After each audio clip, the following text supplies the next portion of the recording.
Salut à tous, c'est BizBiz. Alors aujourd'hui, on se retrouve en compagnie de Robinho pour les FAQ. J'en ai fait une la semaine dernière, vous avez dit de me poser des questions. Donc merci à tous ceux qui ont posé des questions, je crois qu'il y en a plus de 700. Donc la même chose dans cette vidéo là, n'hésitez pas à me mettre des questions en commentaire, on en fera une la semaine prochaine. Et lui aussi, il y aura une FAQ sur sa chaîne. Pour tous ceux qui veulent aller jeter un coup d'œil, elle sera dans la description. Donc tu vas me les poser, puis à chaque fois il donnera son point de vue. C'est parti. Question de Le Chavert, il nous dit quelle équipe va le plus investir pendant le mercato estival. Selon moi, le PSG, direct. Je pense que, bon, on sait qu'ils sont fait éliminer face au Real Madrid et je pense qu'il faut changer pas mal de postes. Défenseur gauche, il faut trouver un latéral et je pense que les bons latéraux, voilà, ils coûtent très cher. Je pense à Alexandro, vraiment, s'ils veulent l'acheter, qu'ils avaient pensé l'année dernière, il va falloir dépenser au moins plus de 80 millions, je pense, donc c'est très cher. Il faut acheter aussi un numéro 6, voilà, une sentinelle. Donc je vois vraiment le PSG, parce qu'à cause de tous ces échecs-là en Ligue des Champions, il faut vraiment, je pense, c'est leur nature de réinvestir. Eux, ça coûte millions, les gars, c'est comme ça le Paris Saint-Germain, donc je les vois vraiment. Enfin, pour moi, c'est l'équipe qui va le plus investir. Je sais pas ce que tu en penses. Moi, je vais partir plutôt sur le Real Madrid parce que je pense qu'il y aura une grosse arrivée, qui va, à mon avis, coûter très cher. Donc, je pense que même juste avec simplement une arrivée, il pourrait vraiment être dans les équipes qui auront le plus investi. Par exemple, s'il y a un Kane ou un Icardi, ça sera certainement plus de 100 millions. Et je pense que ça pourrait faire du Real, par exemple, l'équipe qui aura le plus investi pendant ce mercato. Ce sera sûrement Benzema. Ce sera sûrement un attaquant parce que Benzema, ça va, pour moi, il est mauvais là. S'il n'est pas appelé pour la Coupe du Monde, de toute façon, il n'aurait pas été appelé. Puis là, il n'aurait même pas mérité d'être appelé. Et je pense, j'avais pas pensé aussi au Real Madrid parce que bon, ça tombe bien en Ligue des Champions. Mais voilà, s'ils achetaient un numéro 9, je pense qu'ils vont mettre au moins plus de 150 millions d'euros. Mais bon, il y a aussi le PSG qui vont vouloir reformer un peu tout l'effectif. C'est ça. Ensuite, une question de Mathias, il nous dit, penses-tu que Benzema peut rester au Real l'année prochaine Non, on a parlé un petit peu, voilà, je ne savais même plus que c'était ça la prochaine question, donc non, je ne le vois pas rester au Real Madrid. Déjà en Liga, il a marqué seulement 4 buts, voilà, il a marqué 4 buts avec le Real Madrid, alors que c'est le numéro 9 de l'équipe. Même moi, j'en suis sûr, je joue au Real Madrid, j'aurais mis peut-être 1 ou 2 buts de plus. Alors que voilà, moi je ne suis pas football professionnel, mais voilà, il est vraiment décevant, Benzema. Il a été bon une période au Real Madrid, là je crois que ça fait depuis 2009, ça va faire quasiment 9 ans, 10 ans l'année prochaine. Il y a un moment, je pense que les supporters ils aimeraient bien voir un autre visage. Et j'en suis sûr que si un Harry Kane, un Lewandowski, j'en sais rien, voilà, c'est des rumeurs qui viennent là-bas. Benzema, les gars, il ira directement sur le banc. Et le mieux serait pour qu'il parte. Et pour répondre à ta question, pour moi, il y a beaucoup de chance que lui et Gareth Bale partent. Parce que Gareth Bale a aussi remplaçant. Du Real, remplaçant aussi, on le voit sur les matchs importants du Real Madrid, il n'était pas là. Et pour moi, ce sera les deux gros départs quand même du Real. Cet été, il m'a avec moi, toi. Oui, il va partir. Ok.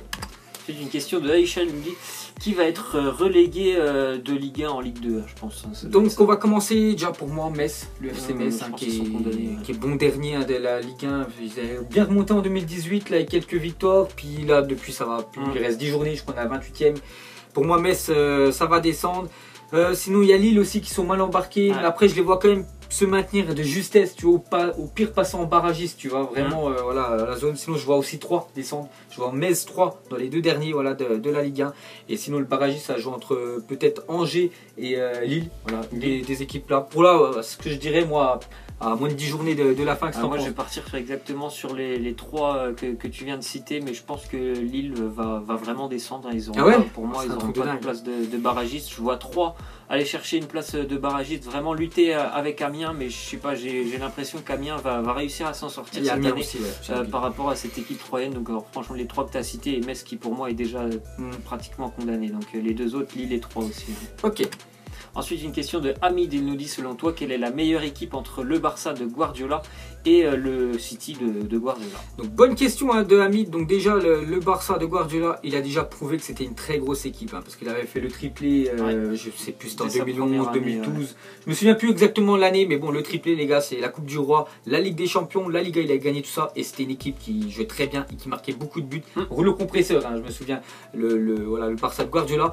Le Manchester City de Guardiola, bonne équipe. Pour l'instant, il n'a encore rien prouvé. Bon, il va prouver quand même avec, je pense, le championnat d'Angleterre. C'est très bien parce qu'ils ont quand même battu des sacrées équipes. Des records, après, c'est surtout sur la Ligue des Champions qu'il faut se baser. Donc moi, si je mettrais entre les deux, je partirais plus sur le Barça de Guardiola parce qu'il a toujours pas prouvé. Après, s'il gagne à Manchester City cette année, la Ligue des Champions, là, ce serait kiff-kiff parce qu'ils ont vraiment une bonne équipe City. Mais on verra parce que là, City, tu vois, ils ont rencontré qui Bâle en Ligue des Champions. Pour l'instant, même en phase de poule. Si, ils ont une Naples, ça joue bien. Ouais, Naples, ça joue bien, mais voilà, c'est pas non plus une équipe. Bon, après, il faut être sorti entre les deux, tu vois.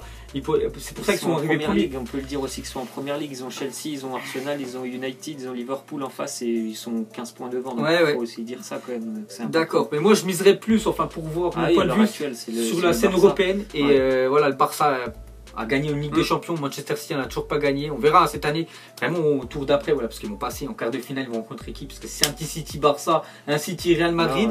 Là, j'aimerais bien voir voilà ce que ça va donner. Enfin, bon, voilà, pour moi, c'est quand même le Barça de Guardiola. Pareil. Ok. C'est une question de Walid. Il nous dit: penses-tu que Manchester City est au niveau du Barça et du Real? Donc, il parle actuellement. Hein, donc, c'est un peu le même genre de question qu'avant. Enfin, non, là, c'était plus le Barça il y a quelques années. Donc, actuellement, c'est pour ça on parlait. Hein, c'est un quart de finale. Sérieux, je vois pas qui pourrait passer entre City et Barça ou même City et Real. Pour moi, ce serait du 50-50. Après, Manchester City, c'est un peu comme une équipe comme le PSG, qui ont beaucoup moins d'expérience que les deux autres. Hein. On a bien vu le Real Madrid, l'expérience qu'ils ont eu par rapport au PSG. Il y en a plein qui donnaient favoris. Le PSG, et voilà, le Real Madrid, hein, ils ont resté quand même. Enfin, ils restent quand même sur 2 Ligues des Champions d'affilée. C'est pas des peintres, les gars, c'est pas des guignols, hein, le Real. Donc, pour moi, vraiment, sur une double confrontation, tu vois, entre City et Real, peut-être le Real quand même pourrait éliminer par rapport à l'expérience. Hein. Voilà, qui pourrait faire jouer. Et le Barça aussi, donc, je sais que ça joue très bien. Je miserais plus sur les clubs espagnols, hein, voilà, qui sont au-dessus quand même, un petit cran là, au-dessus de City. Qu'est-ce que t'en penses? Moi, je suis pas d'accord. Je pense pas que les deux clubs espagnols soient un cran au-dessus de City.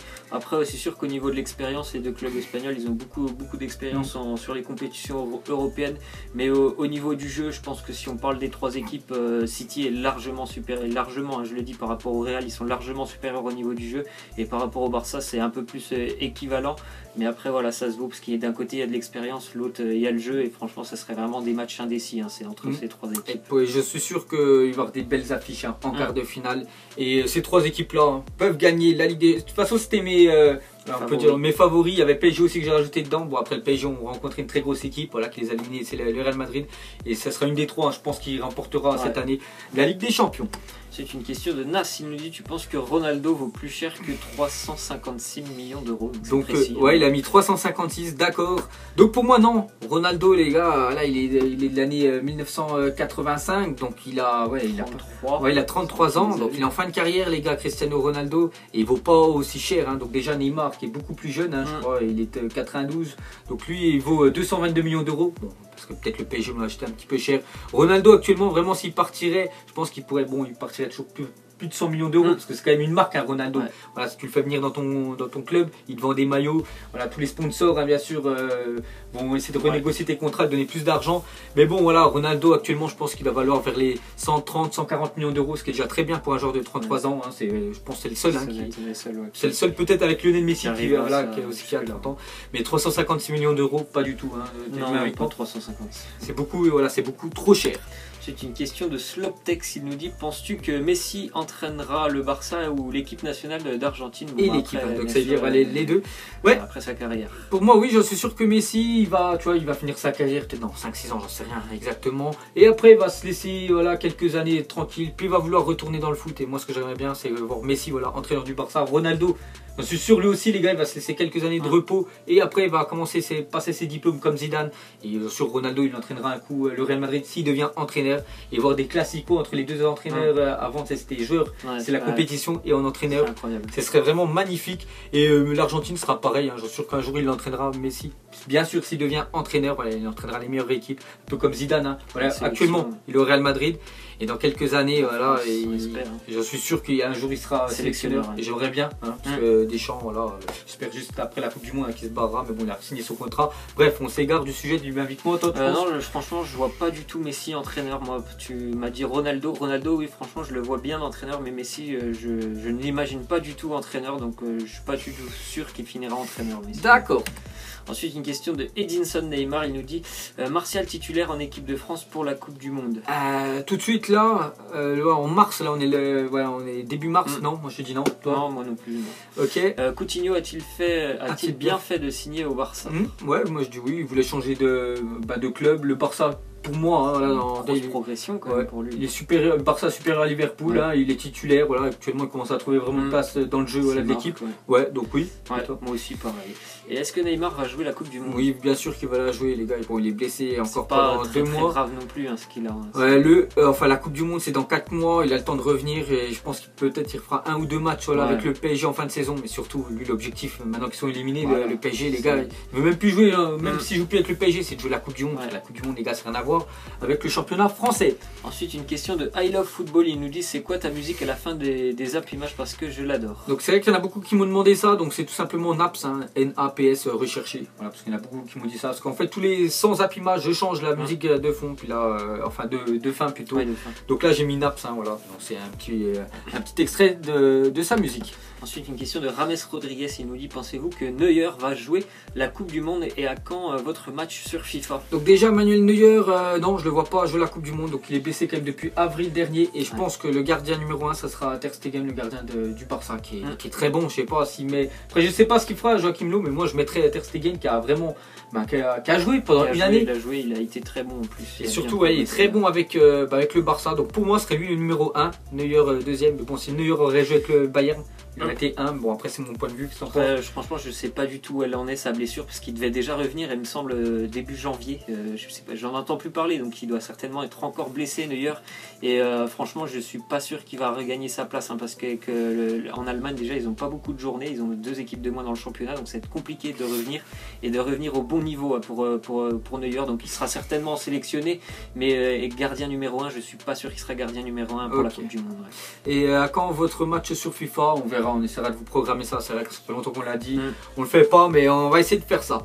Et la dernière question de Nati87, il nous dit peux-tu refaire des lives sur YouTube pendant les matchs de la Ligue des Champions? S'il te plaît, donc pas de soucis Nati, donc déjà les gars c'est en projet parce que bientôt voilà je vais déménager, donc là vous voyez l'univers, donc dans à peu près 2 semaines je ferai mes apps images voilà autre part et là j'aurai une meilleure connexion et je pourrai voilà faire des lives parce que j'ai toujours dit dès que j'aurai une bonne connexion je referai des lives sur Twitch et surtout sur YouTube comme je faisais avant où je faisais avec les matchs. Avant je le faisais mais la qualité était dégueulasse, je faisais avec la tablette, que là j'aimerais vraiment le faire avec un truc vraiment voilà, un truc mieux. Ça sera propre, il n'y aura pas de bug normalement. Donc il n'y aura pas de bug, donc lui il sera en compagnie de moi, on essaiera de faire souvent des matchs, donc on fera sûrement la fin de Ligue des Champions, peut-être à partir des quarts de finale, retour, les demi-finales et surtout la Coupe du Monde. Donc à chaque fois qu'il y aura des bons matchs, hein, de toute façon je vous mettrai ça voilà, à la fin des apps images, vous me direz les matchs que vous voulez qu'on fasse. Bien sûr on ne pourra pas voir les images.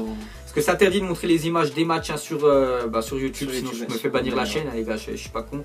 Et ce sera juste des lives, voilà, on pourra, ce sera en direct, tu vois, interagir en même temps. Donc voilà les gars, c'est prévu, on va se dire dans quelques semaines, normalement il y aura des nouvelles choses. Hein, voilà, 3-4 semaines les gars, je déménage, donc voilà, je serai plus ici et ça sera beaucoup mieux, j'aurai beaucoup plus d'espace et j'aurai surtout une meilleure connexion. Donc voilà les gars, la fin de cette FAQ en compagnie de Robinho, hein, donc comme d'habitude, n'hésitez pas à nous remettre des questions en commentaire, on en fera une hein, sûrement la semaine prochaine. Donc nous on vous laisse et on vous dit à la prochaine comme d'habitude. Ciao. Ciao à tous. Donc on l'a maquillé avec des mensonges. Ego son âme est moche, plus qu'à la maquiller avec des mensonges. Je sais pas ce qui se passe dans ma tête. Parfois je voudrais sauver la terre, parfois je voudrais la voir brûler. Ça va pas trop, je roule en terre. Trop de haine pour 9 mètres carrés. Tristesse, faut pas.